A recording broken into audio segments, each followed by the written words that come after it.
Well, we're joined now by Marco Vicenzino, who's a foreign affairs analyst. Thanks very much indeed for joining us here. We've just heard there the Middle East is on fire. Do you think Yemen could spark a wider regional war? I think that the conflict has been going on for a few years now. Syria, Iraq. This is a further intensification, yes, but we see it scattered throughout parts of the Middle East. So this is a conflict that has been going on. It's intensifying now. And Yemen, yes, could bring it to the next level. Republicans and other critics of President Obama have accused him of really taking too much of a back seat on this, using surrogates in the region. You mentioned Syria there, backing those rebels. Is that what he's wanted all along, for countries like Saudi to take responsibility for peace in the region? Has he got what he wants? When he became president, when he was against the original invasion of Iraq in 2003, and he began the withdrawal of American troops, he's been wanting to see more powers in the region, not just in the region of the Middle East, but throughout the world, assuming their share of responsibility for regional and global problems also. So I would say that's part of his train of thought, but when he became president, I didn't think he realized the amount of conflict and what would be taking place, particularly after the events, one called the Arab Spring, now they call them the Arab uprisings of early 2011, and the fallout of that.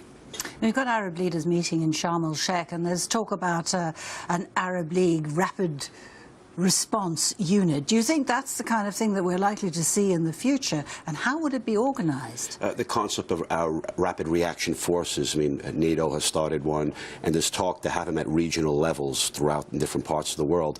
And one in the Middle East would be primarily, would say, probably under the auspices of the Arab League, and much of that dominated by the Sunni nations. The 10-country coalition that we see right now involved in the action in Yemen, I would say that's something that would be their initiative, and particularly being financed by the Gulf countries. So first and foremost, I think the Gulf countries financing it, and other countries ranging from Egypt to Morocco also participating in that.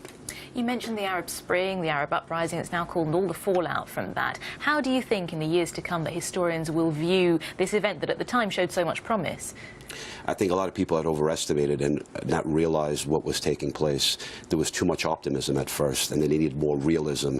And I mean by realism is that to understand each of the countries involved throughout this process had different historical evolutions. And in certain places where the repression was hardest, in places like Syria and Libya, the reaction has been fiercest.